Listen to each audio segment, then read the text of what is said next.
testing this out here.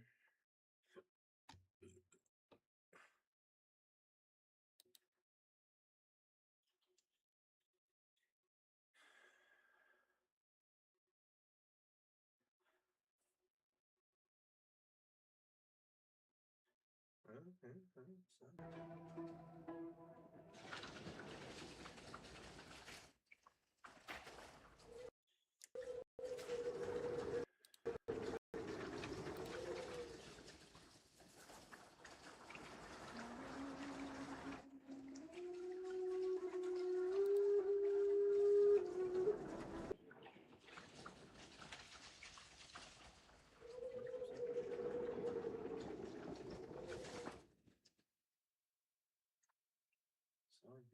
let's see.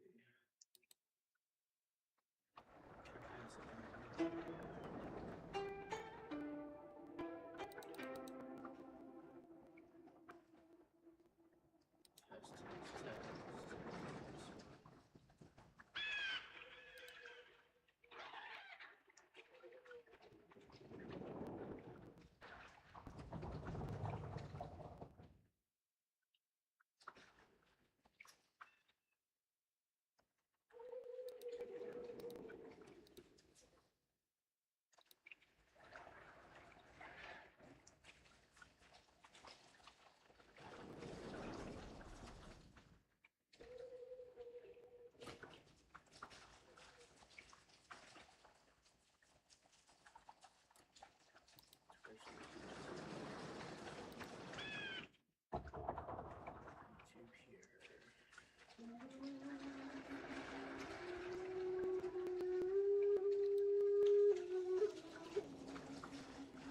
Yo.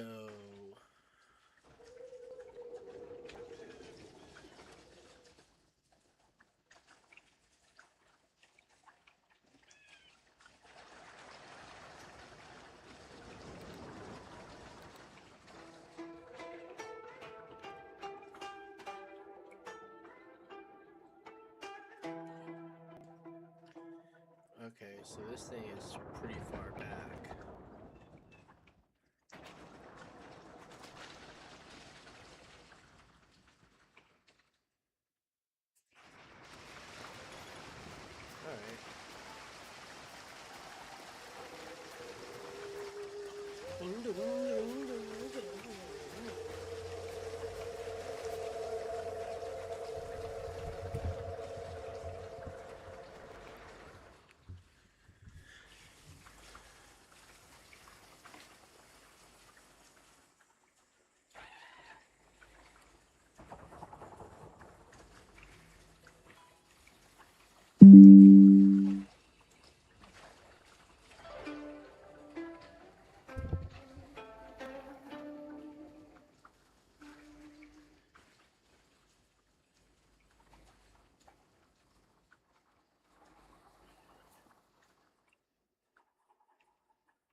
Yeah, I'm testing it now.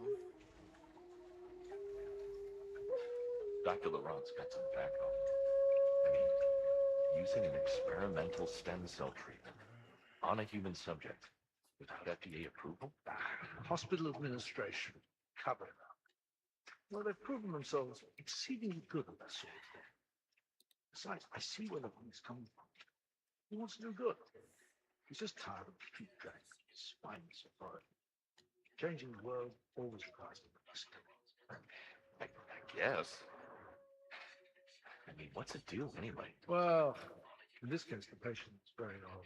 Received 2 previous heart transplants, which of course include.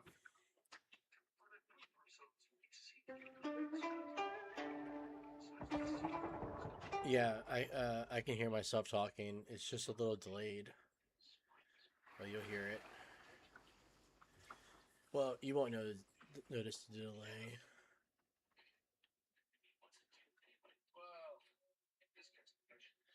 All right, so I got the game on.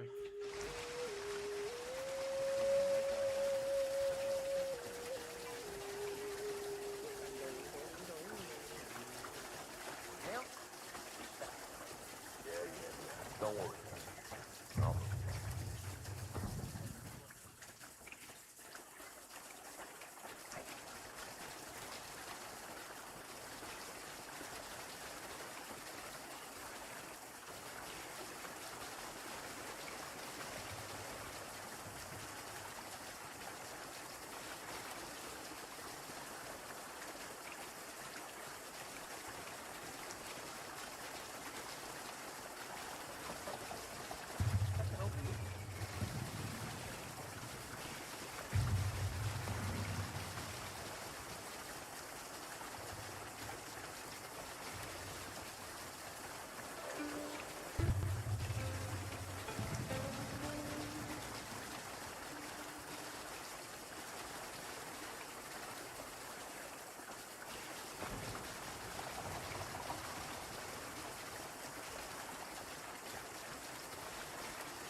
Wait a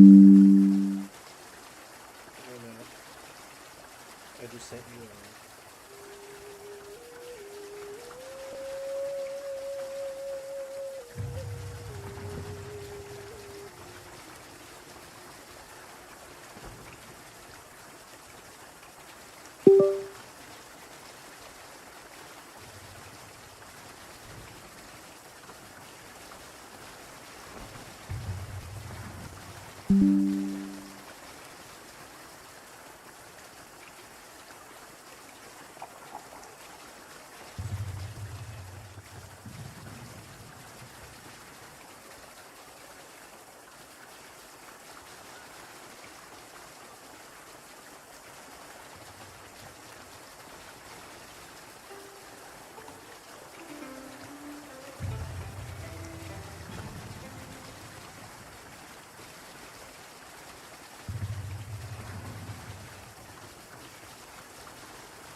According to some UFO and ancient alien theorists, one of the most powerful advanced negative extraterrestrial beings in this universe are the reptilians. They have large... All right, let's see. This experiment is supposed to prove flat Earth. Let's go back up to the first one here.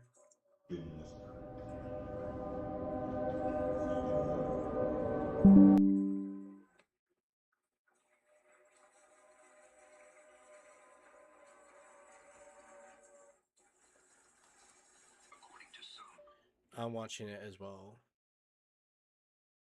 All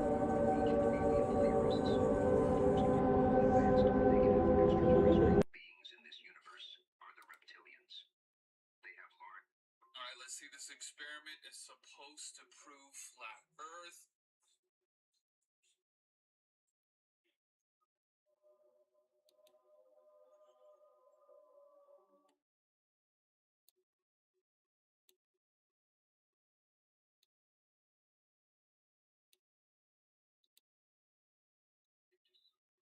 I'm watching it as well.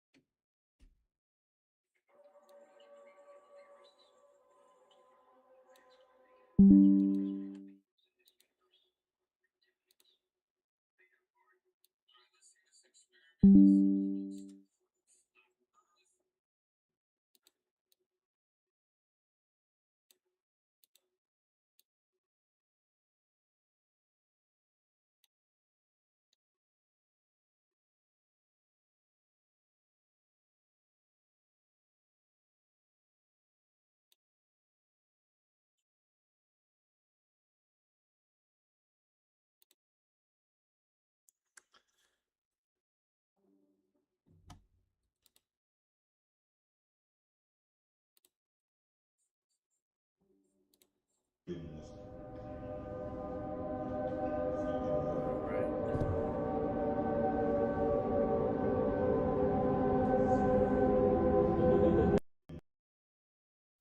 According to some UFO and ancient alien theorists, One of the most powerful advanced negative extraterrestrial beings in this universe are the reptilians.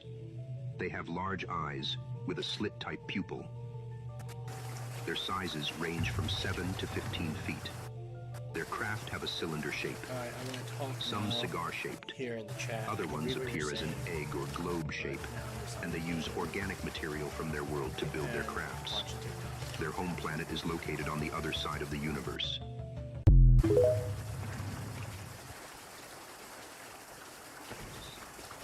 All right, let's see. This experiment is supposed to prove flat Earth. So let's check it out. Y'all like the video? All right, so he's got his camera on. He's got like a little something there, slides it away.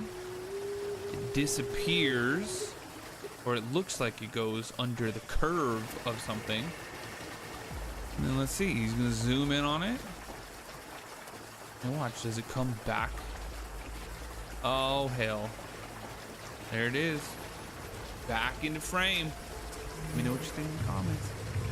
I think Video begins with an employee working behind the counter and preparing pizzas like normal.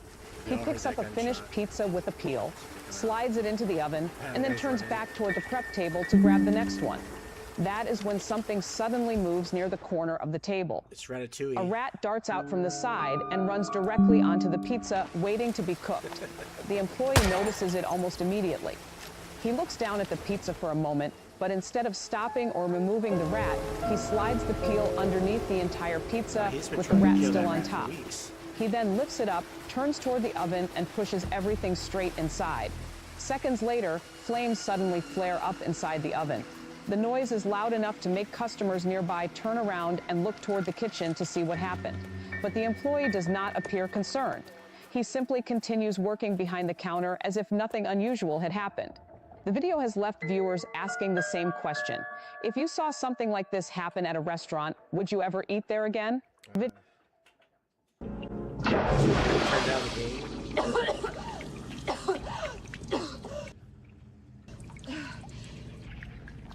Your vessel is spent. The harvest is complete. Your sufferings feeds the engine that holds back the dark. You may rest now and end, or return and suffer again. It is always a choice. I want to live. The suffering wasn't so bad. They never choose to rest.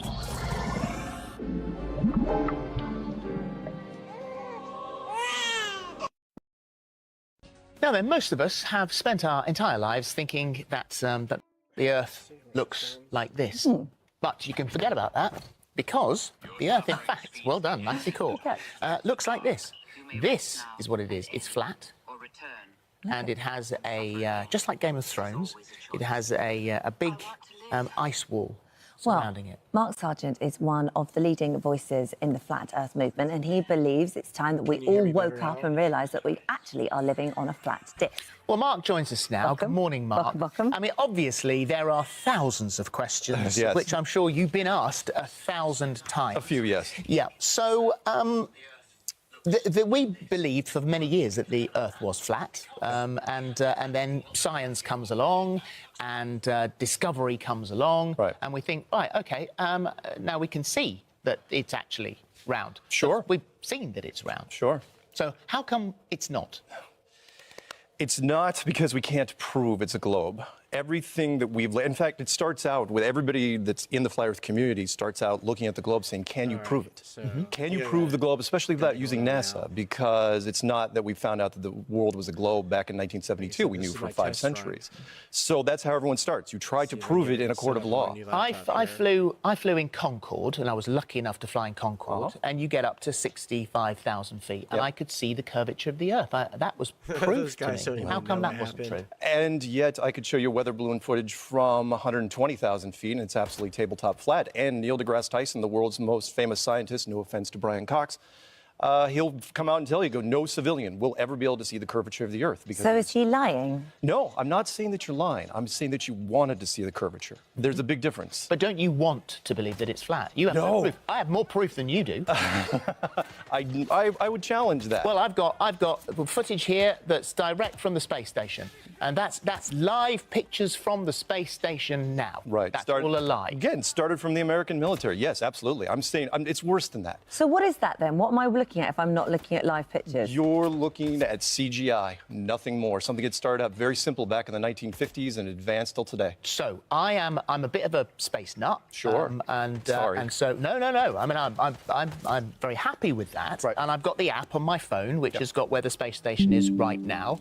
And I have in the past looked at those live pictures and I have seen where the space station is and thought, right, it's coming over me now. And so I have watched the space station. You can see it as that light. It doesn't blink, doesn't flash, goes over as a solid light. And at the same time, I've looked at my laptop and I've seen where I am. Yeah. Oh, I'm not saying there's something up there, no question. Is there a vehicle that could be the ISS up there? Yeah. Are there people inside it? No. Not a chance. And you can look at the interior footage and the production value is horrible. I challenge anybody. We've got I've interviewed, both of us, we've interviewed Tim Peake from this sofa. I know. And so what was I doing? Who was I talking to? Where was he? You were talking to a military officer, nothing more. I talked to Terry Virts, American astronaut. And look, they're all, you got to remember, everybody that goes up there are high-ranking military. They start out at colonel and go... Why would he bother? Why would you bother faking it? Yeah, why? What's the point in faking it? Well, that's one of the bigger questions, which is why keep this thing a secret? And we're talking about... No, but why fake it? Because if you don't fake it, eventually the private industry is going to get involved, and then they're going to find out on their own. This is why that would be bad, because... if you don't keep this thing a secret... Remember, we're talking...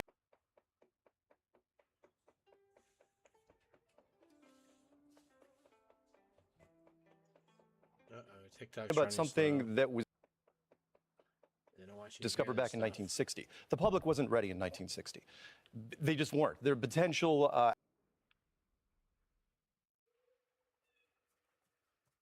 academically, economically, religiously, chaos, potentially.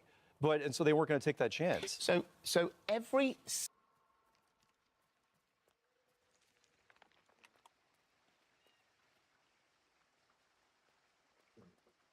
So pilots are involved in this?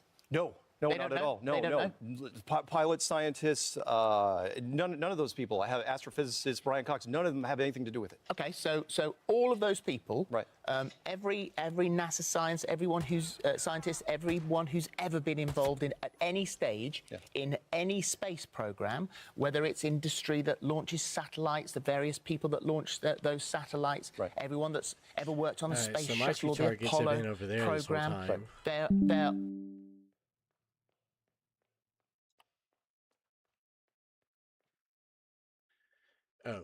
so cool code. No, it's pointless. No. I mean, jobs are created. It's compartmentalization. I mean, it's no different. Look, generals know the battle plans, but most of the officers below them don't. Were the Apollo those massive Apollo? We've been to the moon, right? Were those Apollo rockets that went up into the air?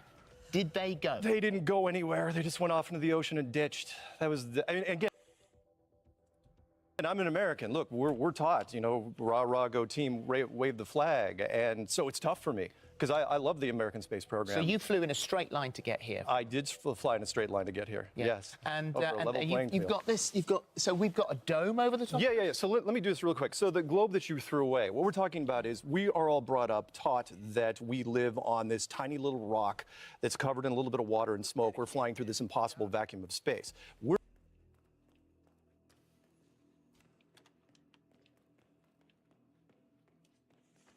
don't think they want you to hear this TikTok.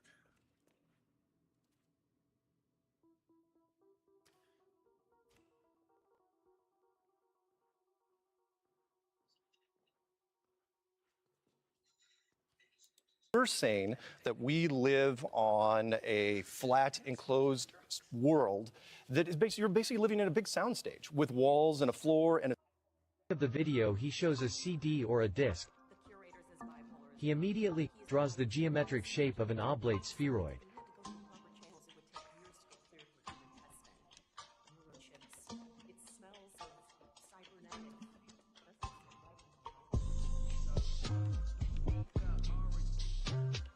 We can see how he separates the oblate spheroid with a disc that has a hole in the center.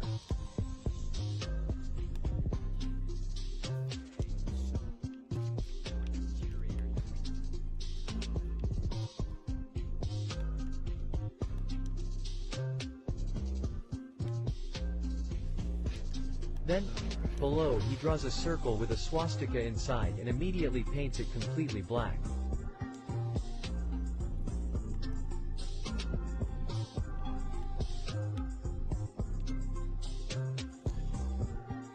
These are my targets right here in the restaurant.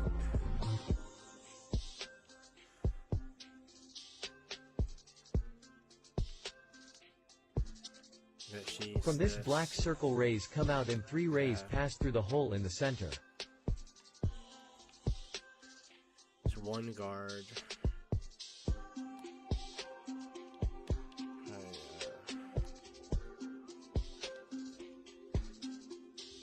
Below he writes, still.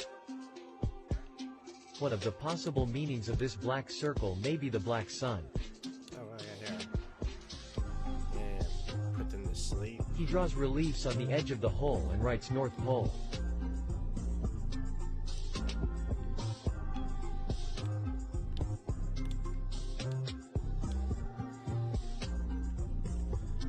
Damn. Alright. They just heard the shot. Oh no, they're gonna investigate. And above this hole inside what would be the celestial they're vault, he engaging in draws a combat. star, the polar star or Polaris.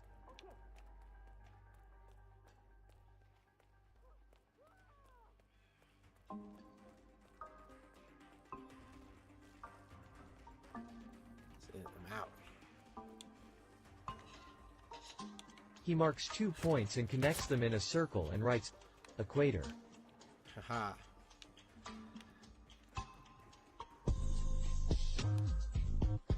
There's that guard. He draws 2 lines that go down from the polar star to the 2 points. The lines form a triangle. Oh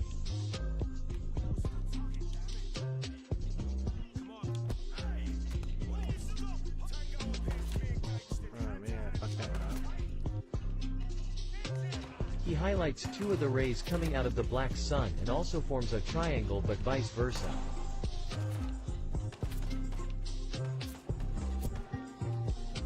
And he writes, as above so below. It's one of the 7 principles of Hermes Trismegistus. It appears on the emerald tablet and then in the Kabbalion. Damn.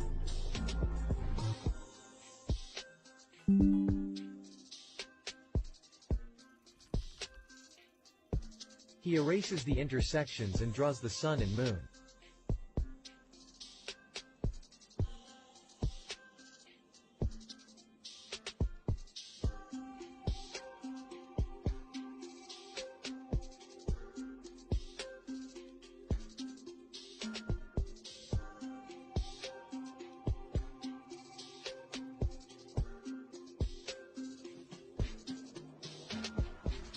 And he makes a gesture of rotation.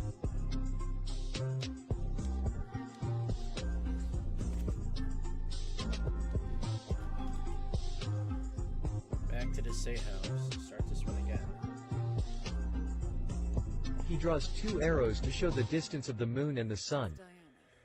Let's see where this is going. Skip to the end. Do what you Next. do, and let me know when you're ready for the next assignment. Pay attention. In the Webster's New World Dictionary, it says that unicorn is a mythical horse-like animal with a single horn growing from its forehead. This is a depiction of unicorn. This animal is mythical. It's fictional. It's make-believe. It's not real. There's none of these alive today, and no scientist has ever found a fossil of one, and yet unicorns are mentioned in the Bible 9 times in the books of Numbers, Deuteronomy, Job, Psalms, and Isaiah. And so because of this, people like to scoff at the Bible and say things like this. So, now if you believe in God, you believe in unicorns. Which is fantastic. If we're going to use the Bible for science, we've got some tough things to explain. What are you going to do about unicorns are mentioned 8 times in the Bible? I want to tell you what, we have never found a fossil of a unicorn. By the way, where are the unicorns that are referred to in the Bible? Where are those? Either in the You've fossil done well, record or today. We now See one have of those. information Another on one of those Syndicate leader's current whereabouts. Well, if you get an old 1828 Noah Webster's dictionary, which is the very first edition dictionary that Webster came out with about 200 years ago, and if you look up the word unicorn, it says that unicorn is an animal with one horn, the monoceros. This name is often applied to the rhinoceros. Notice how this definition says absolutely nothing about a horse. It says nothing about a horse-like animal or a mythical animal or a fictitious creature. It says absolutely nothing about Greek mythology whatsoever, but rather it says that this is the name that is often applied to the rhinoceros. Wait a minute. What? The rhinoceros? Wait a You mean minute. This is a unicorn? But the rhinoceros has two horns. How could this be a unicorn? Well, if you look up the word rhinoceros in the same dictionary, it says that rhinoceros is a genus of quadrupeds of two species, one of which, the unicorn, has a single horn growing almost erect from the nose. This animal when full grown is said to be 12 feet in length. There's another species with two horns, the bicornis. They are natives of Asia and of Africa. According to Noah Webster, back in the early 1800s, it was understood that there were two species of the rhinoceros. The one-horned species was called unicorn, and then the two-horned species was called bicornis. So basically, you get a 200-year-old Noah Webster's dictionary and look up the word unicorn, it says rhinoceros, and look up the word rhinoceros, and it says unicorn. That was just 200 years ago. The Old King James was translated 400 years ago, in 1611. So if the definition of the word unicorn has changed in just the past 200 years from rhinoceros to horse, then it doesn't make much sense to take a modern definition of the word unicorn and apply it to a 400-year-old translation of the Bible. Yeah, get that going. That's illogical. As a matter of fact, even today, the scientific name of the Asian one-horned rhinoceros is Rhinoceros unicornis, and Dicerus bicornis is the scientific name of a two-horned rhinoceros. Well, where do you think those scientific names came from? I wonder. Well, they came from the Latin. Unicornis and bicornis are Latin words. Well, that's interesting, because in Psalm 92, verse 10, the psalmist is praying and says, "But my horn shalt thou exalt like the horn of a unicorn."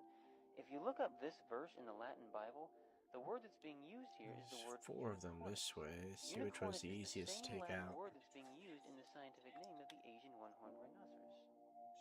In Job 39, verse 9, God is speaking to Job and says, "Will the unicorn be willing to serve thee or abide by thy crib?" If you look up this verse in the Latin Bible, the word that's being used here is the word rhinoceros. Rhinoceros is the Latin word that's being used in this scripture verse. Interesting. Rhinoceros unicornis. Rhinoceros unicornis. As a matter of fact, in these 9 scripture verses, there's actually 5 different Latin words that are being used. Rhinoceros, rhinocerotis, unicornium, and unicornis. These 5 Latin words are what's being used in the Old King James version of the Bible. Find your ass, bitch. Alright, let's set up the handout. Oh, no. Found trespassing. If I disappear in the next 24 hours, it's because I'm sharing this video behind me. As you know, the government has been doing UFO drops of videos. I work for one of the contractors, and this is one of the craft that has been in our possession for the past 25 years. As you can see, there are no seams. We have figured out how to get inside it, and when you go inside, it's the size of like 2 football fields, and time dilates and moves differently when you're inside. But we have not figured out how to fly it or maneuver it other than we can. Cap. So we get globe people all the time that come on and they say, the Earth is a globe, you guys are idiots, and they go crazy. And I say, okay, what's the radius of your Earth? I don't know. What's the circumference? I don't know. How fast is it spinning at the equator? How far is it from the sun? How did they figure that out? How big is the sun? I don't know. And I'm like, and you want to debate me on the shape of the Earth? You know how I became a flat earther? I learned the heliocentric globe model. And I saw how ridiculous it was. Like we all did in school. Yeah. No. They didn't teach you. They didn't teach you the true model. They said, okay, we're going around the sun, we're spinning, but they never talked about the speeds. They never talked about how the Earth travels 4.5 billion miles a year, never to return to where it was before.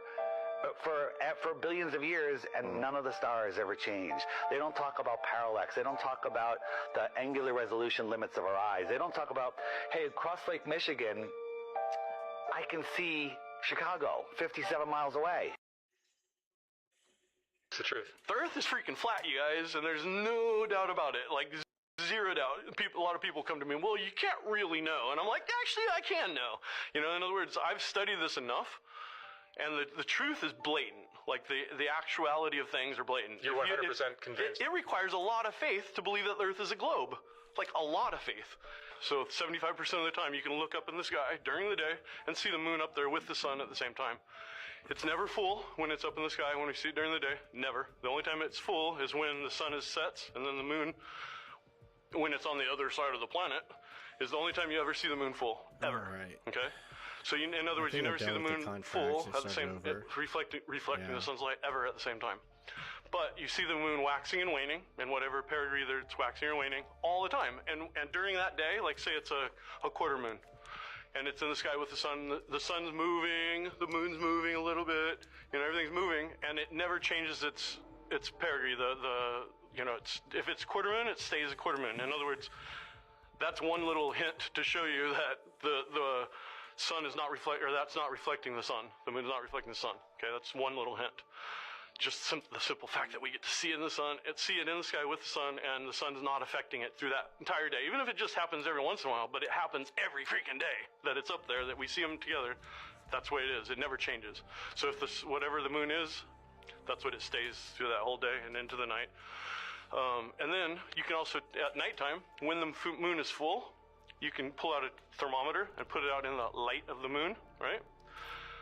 And let's say, as an example, the thermometer reads 70 degrees in the full moonlight. If I put it in the shade of the moonlight, it actually gets warmer. And I pull it out, it gets colder again. So the moon's light is cold. It's not hot, so it's not reflecting the sun. It has nothing to do with the sun. That's what I mean by it's its own light. And that's a simple scientific experiment. Anybody can do it. Thermometer. There are levels of this country the public never sees, not just in policy, but in geography.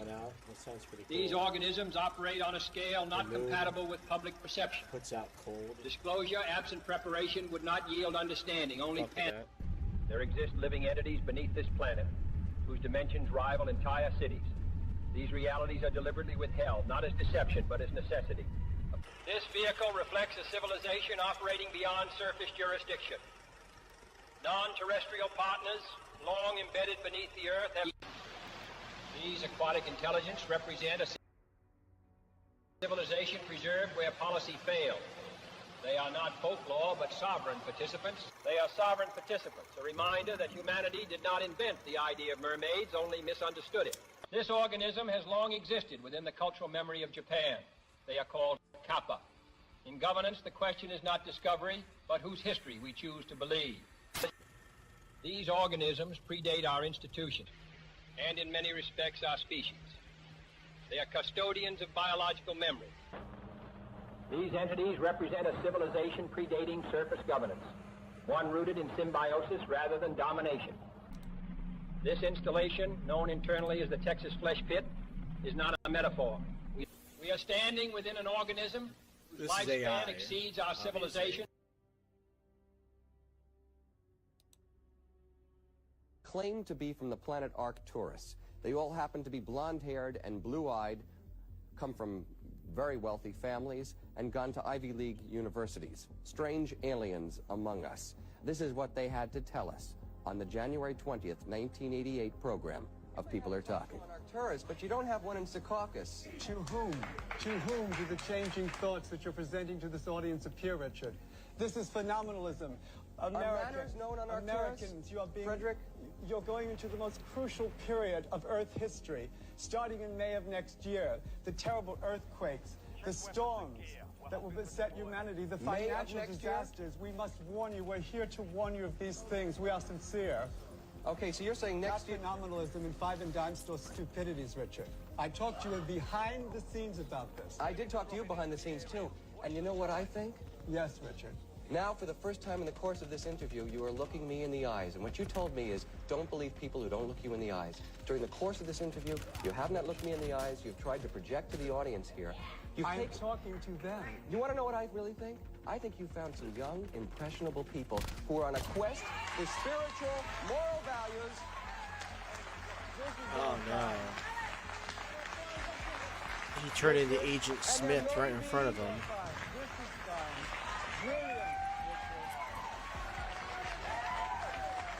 You get when you fight against the Matrix. What I believe is that I've afforded you every. He just gets loud and louder. That's what ignorant people do. You will always be what you are. You know what? You'll never be a David Bowie unless you get a better story. You'll never be a David Bowie. You ever see somebody on the street and you look them up and down and swear up and down this person does not look human? I've had this experience quite a few times, and nowadays I've learned to trust my instinct. And my instincts tell me that this guy is not human.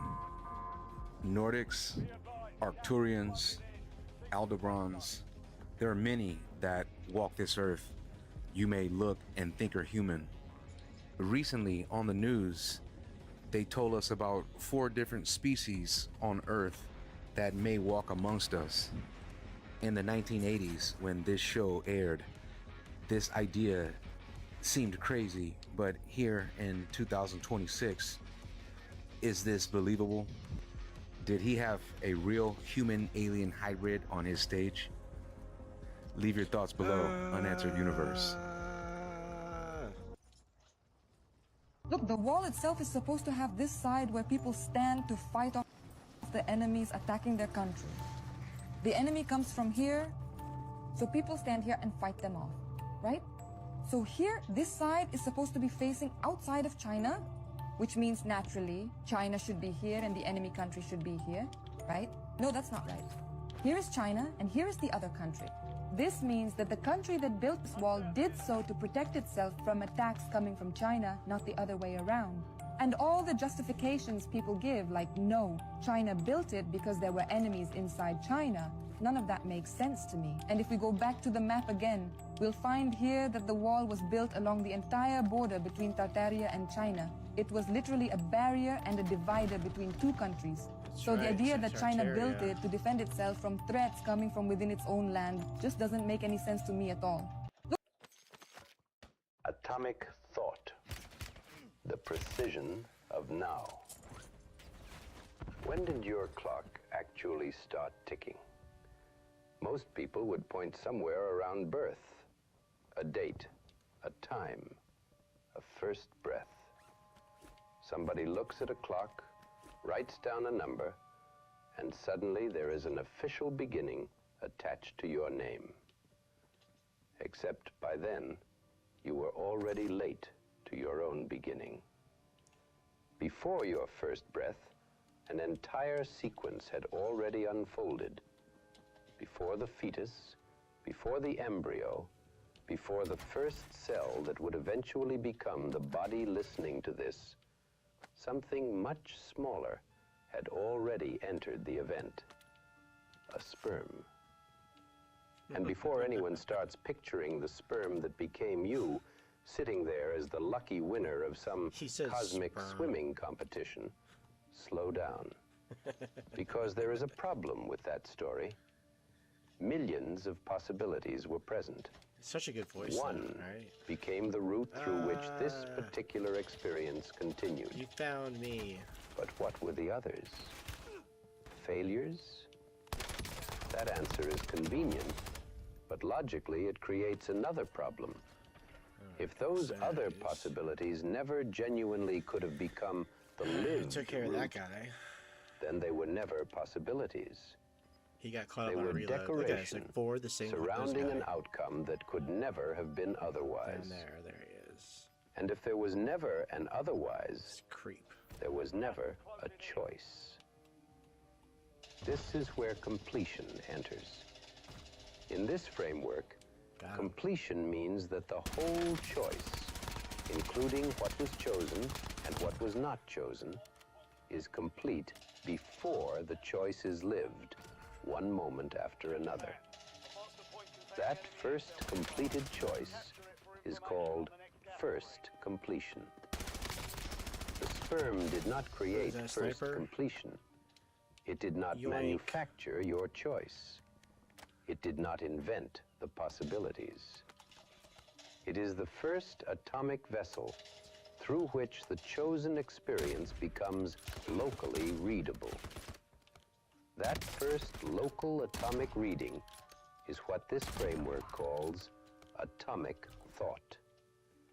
Not a little sentence floating around inside a sperm.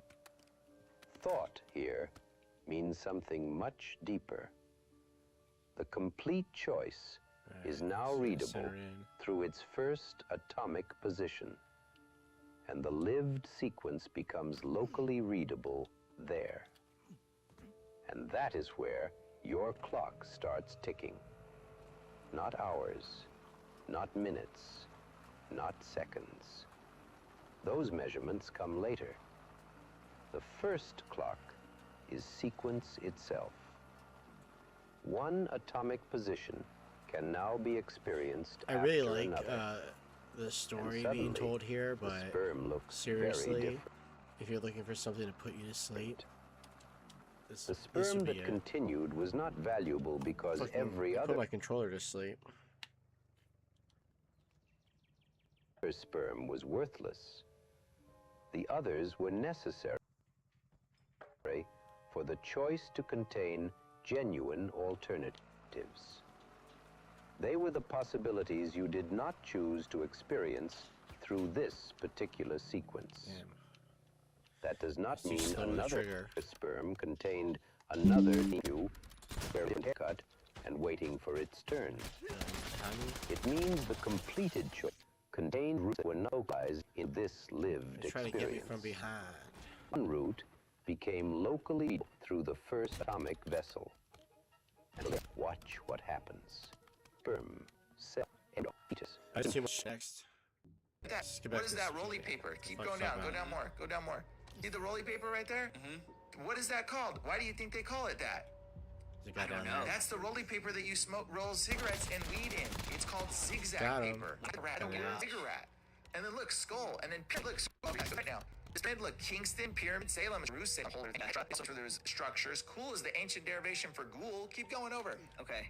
Yeah, look, here are the mystics that ran the pyramids. Wow. Corso, again, pyramid. Go down. You can see this one. Black, again, pyramid. Kingston, Parliament, pyramid. They're all pyramids. Scroll up, and go straight up. It's Now undeniable. the camel, look at that. Yeah, Babel, bro. It's about the pyramids in the background. Wow, I see that right here. Dude, that's what it's all about. And scroll up more. Again, Marlboro. Look at the Marlboro logo. Look The pack everywhere. even opens up the top of the pack, and you lift off the top of the pyramid, just the end, like to show the uncompleted Tower of Babel. Bro, That's insane. You can't it's see right this? there, dude. It's right there. It's in front of our faces, but we don't see the symbolism. Pall Mall, that's the dragon, which again is Amadou Khan, which is at the base of the pyramids. It's in all of this stuff, dude. That's insane. Newport is because you're a new portal. Okay, this is the camel is its pyramid is kind of its back in the sense, but it's also a portal. There's many aspects to this. I can watch anything. Watch how many kills him. So then are cigarettes basically like a mass human sacrifice ritual? Yes, absolutely. Interesting. If you're smoking cigarettes, you're a burned offering. You're a Holocaust. Did you know that's the word means? Wow. You know what the word Holocaust actually means? Burnt offering? Yeah. Oh my gosh. It changes the context when you really know what Oh. it is. Yeah, it does. Yeah, it don't mean an event that happened. You can't it unsee means this. a sacrifice. Put a little. If you put food out in the sun, it gets dehydrated. If I put food out in the full moonlight, it gets putrefied. It putrefies really fast. Y'all, some of the stuff that this gentleman points out about the sun and the moon is absolutely mind-blowing. Take a listen. So it rots. It's exactly opposite. And then you can also, at nighttime, when the moon is full, you can pull out a thermometer and put it out in the light of the moon, right? And let's say, as an example, the thermometer reads 70 degrees in the full moonlight. If I put it in the shade of the moonlight, it actually gets warmer. And I pull it out, it gets colder again. So the moon's light is cold. It's not hot, so it's not reflecting the sun. It has nothing to do with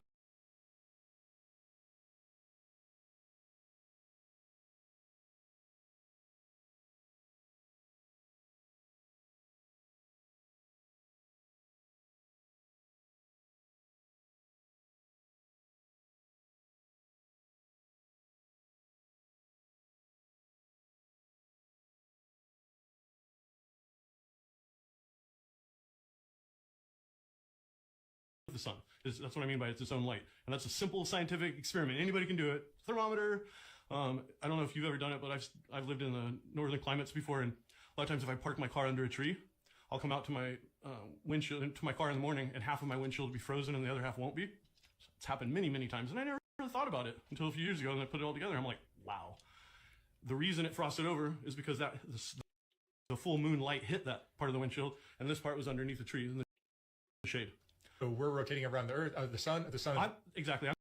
I'm proposing to you that the sun and the moon are moving around us, just like it looks like. They are the same size, not 400 miles further, bigger, and 400 times further apart.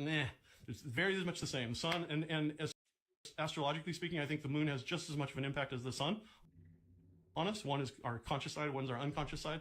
One's gold, one's silver, one's hot, one's cold. From our perspective, the moon and the sun are the same size. From our perspective, but they tell us, science tries to tell us that we're going around the sun, and the moon's going around us. It looks like, and from our experience, it looks like the sun and the moon are different. They're the exact same size. They have power. We can feel their power. Like if you believe in astrology at all, like all of our ancestors have always believed it. They believe that the sun, the moon, and all the stars, each of the individual stars have their own power. They have their own potency that they're affecting us. So like if you're born on a particular day, okay, there's a guy down there. Of the year, okay, that's your sun sign. You're a Gemini, and then the exact day that you're born, we'll know, okay, that's where the moon was in the sky, and then they can take a picture of the entire sky. They know exactly where all the planets were the moment you were born, and that's going to impact your entire life. All of our ancestors said the sun is masculine, the moon's feminine. I mean, we just go on and on and on. Could have got them both. And it makes sense. Like if you see the world like that, everything starts clicking. Like all these weird questions that we have from both damn. Our normal, from our perspective, from our society, are all basically they're all science questions. They're like, well, if we this and that, then and then you come up with all these weird questions. But if you just see the Earth as simple, that's how I see it. It's just very simple. They don't want to know this information, apparently. A person making $30,000 a month and a person making $3,000 a month really aren't that different. All the jobs in this world basically come down to just 4 types: prostitute, robber, thief, con artist. Don't rush to curse me out. Hear me out first. Type 1, the prostitute, where clients willingly hand over their money. What's the prostitute model? It means you set a clear price. The client sees exactly what they're getting. They think it's worth it and willingly put the money in your hand. A barber charges $30 for a haircut. You sit down because you accept that price. A delivery driver charges a $5 delivery fee, braving wind and rain. You place the order because you're willing to pay that money. How much does a programmer charge to write some code? How much overtime pay for extra hours? All clear. This model is the cleanest, but it's also the most miserable. Why? Because you're selling your time and physical effort, and time and effort have a ceiling. A barber can cut at most 20 heads a day. A delivery driver can deliver at most 50 orders a day. A programmer can write code for at most 12 hours a day. The ceiling is right there. No matter how hard you try, you can't break through. What's worse is that this model is too transparent. The client knows your costs. They know the market rate. It's hard to charge a single cent more. So you'll find that people who make money with the prostitute model either desperately scale up, open chains, build factories, or squeeze themselves dry, working 996 or 24/7. Essentially, they're trading their lives for money. There's a stat from 2022. The U.S. has over 60 million gig workers. 90% of them are using the prostitute model to survive. They're not lazy. They're just trapped in this model. Type 2, the robber model, where clients have to pay whether they want to or not. What's the robber model? It means you control some kind of resource or power. The client isn't happy but still has to pay up. HOA fees are robbery. Good service or bad, you still have to pay. Because you live there. Parking fees are robbery. Charge you $5 for 10 minutes. Don't pay? Then wait to get your car booted. Toll roads are robbery. You drive, you pay the toll. If not, go take a 100-mile detour. And school district housing, hospital registration fees, exam registration fees, all robber models. What's the core of this model? Monopolizing resources, controlling access. Whoever controls the distribution of scarce resources can make clients shut up and pay. You can curse them under your breath, but you'll still pay after cursing because you can't live without that resource. The U.S. parking industry generates over $10 billion a year. But what service does a parking lot owner actually provide? They just fenced off a piece of land and told you, no pay, no park. Why is the robber model smarter than the prostitute model? It doesn't require much labor from you. You just need to control the resource. A parking lot owner can lie down and collect money. A barber has to stand for 12 hours. That's why some people get poorer the busier they are, and some get richer the more idle they are. Type 3, the thief model, where clients don't even know they've paid. What's the thief model? It means the client thinks they haven't spent a cent, but you've already emptied their pockets. You scroll TikTok for 3 hours and didn't spend a penny, right? Wrong. Your attention, your time, your data have long been packaged and sold to advertisers by the platform. You use a free map app, free email, free social media, and feel like you're getting a deal. But actually, your behavior patterns, shopping preferences, and social connections have already been sold multiple times. This is the smartest business model of the internet age. You think you're the user, but you're actually the product. Mark Zuckerberg, founder of Facebook, famously said, if you're not paying, you're not the customer. You're the product being sold. The thief model is even more ruthless than the robber model. A robber at least lets you know you've been robbed. A thief doesn't even give you the chance to notice. In 2023, the global digital advertising market surpassed $600 billion. Where does that money come from? From the 3 hours you spend on your phone. You think you're just racing, but you're actually working the for free. Type 4, the con artist model, where clients think they're paying voluntarily. The con model, but decision was you go and buy clothes. Original price, $9, only $59. You see $1. You have to pay. But have you ever thought this shirt might only cost $10 to make? It inflates the price, uses discount to create the illusion of a bargain. You think you scored a deal, but their profit margin is still 600%. Another example, a gym membership. The salesperson does the math for you. A 6-month membership is $300.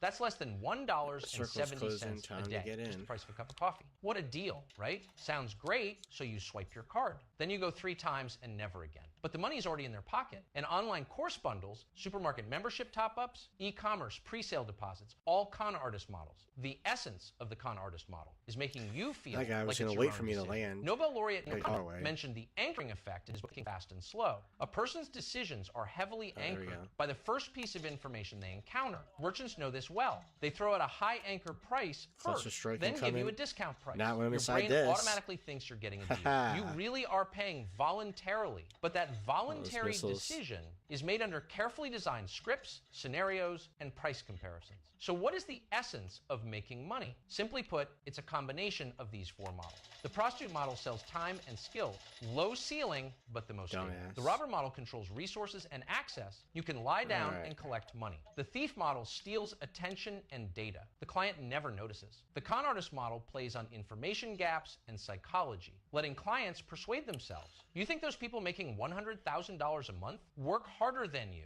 No, they just know how to switch between models better. A mature business person mixes all 4 models. Use the prostitute model to build trust. Use the robber model to lock in clients. Use the thief model to harvest traffic. Use the con artist model to raise the average order value. And ordinary people, they're stuck in the prostitute model. Blah, blah, blah. It's called witchcraft. People don't know what the root is. It's like arts and crafts. Yeah, let's get some good shit on. Arts and crafts. It's magic arts and witchcraft. That's what it is. Like, people don't know how insidious and how involved the witchcraft is in our world. They're totally blind to it. It's witch. This is witch tongue. It's intentionally created language to deceive you. That's why this language is called grammar and spelling. Do you know what spelling means? It means spell casting. Do you know what grammar means? Grammar? Grammar is for the root word grimoire. And if you type into etymology.com, type in etymology of grammar, it will tell you it means mumbo jumbo, witchcraft, incantation, spells, gram. This word is witchcraft. That's why it's called Instagram, Telegram. They're telling you instant witchcraft. Why do you think this is called a screen? Where do you think the word screen comes from?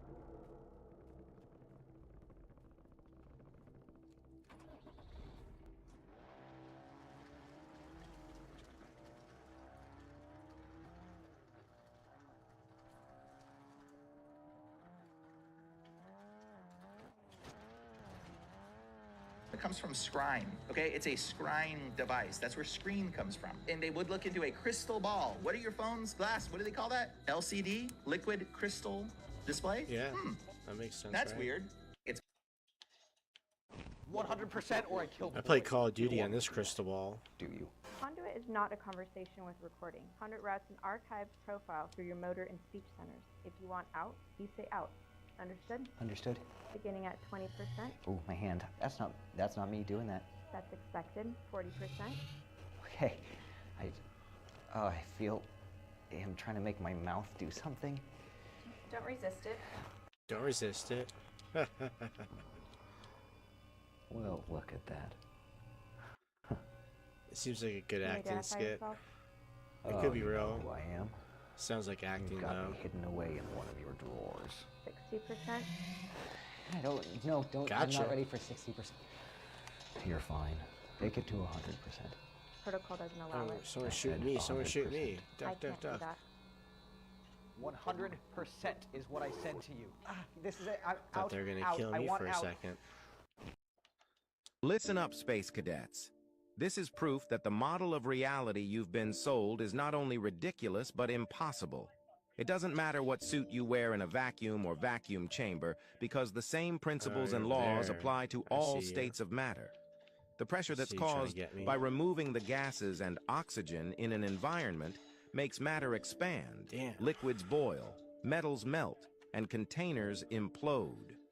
You literally have to deny physics and the scientific method to believe in the heliocentric model and Big Bang universe cosmology. Are you going to keep pretending you're a randomly mutated monkey man living on the outside of a molten cord water ball shooting through infinity? Or are you going to face the facts that you see before your eyes? The ultimate and most dangerous test was a huge, specially constructed vacuum chamber. They were able to pull all the air out to create a big vacuum, just like it would be on the moon. That way we could test our suits to make sure there was no leakage. One such test narrowly avoided disaster. With all the air sucked out, Where's he all getting that shot protected from? him was his pressurized suit. Snooping around. Then something happened. It's over there. I heard over the headset that he was losing suit pressure. He was in serious danger. There really wasn't any feeling. It was just happening so fast, you know, trying to get the chamber back to a safe pressure and Jim to a safe pressure was inside the suit. As I stumbled backwards, I could feel the saliva on my tongue starting to bubble. Just before I You're went doing a good unconscious. run.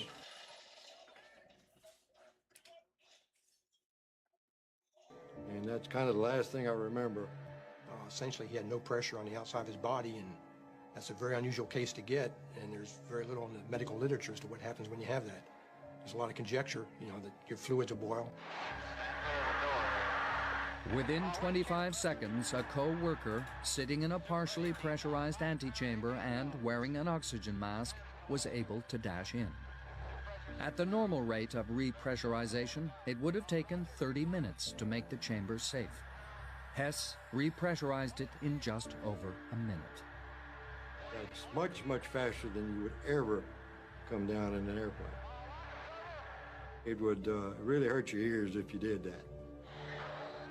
Finally, it was safe to let a doctor in. I've been reading comments and a lot of you been asking to put water in a vacuum. So let's check it out. So I got water over here. We're gonna fill it up the beaker with water. It should boil. Boom. If it's a vacuum. Then we're gonna cover it with the vacuum chamber and then turn it on and see what happens.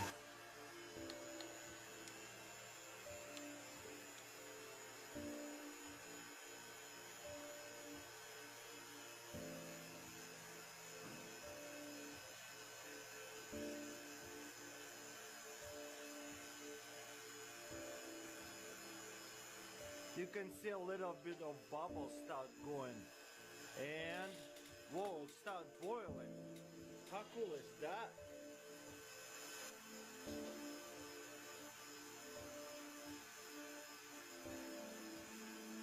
Looks like it's boiling a lot.